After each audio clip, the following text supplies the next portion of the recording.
પાના નંબર 34, સર્ગ 18મો, દેહની નિંદા। આ 18મા સર્ગમાં દેહની જ નિંદા કરવામાં આવશે। રામ બોલ્યા, સંસારમાં ભીંજાયેલા આંતરડાઓથી ભરેલો, નાડીઓથી વ્યાપેલો, અનેક વિકારવાળો અને અંતે મરણ પામનારો આ જે દેહ આવે છે તે કેવળ દુઃખને માટે જ છે। એ દેહ જડ છે, છતાં આત્માના અધ્યાસરૂપ ચમત્કારનું પાત્ર હોવાને લીધે એ આત્મા જેવો લાગે છે। વિચાર કરતા તે મુક્તિના કારણરૂપ હોવાને લીધે ઉત્તમ છે અને નરકના કારણરૂપ હોવાને લીધે અધમ પણ છે। વળી તે બીજા જડ પદાર્થો જેવો પણ નથી અને ચેતન પણ નથી।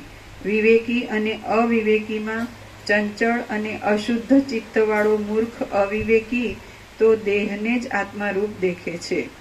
જે કાંઈ ભ્રાંતિ ન રાખે એ પરમાત્મા જ છે।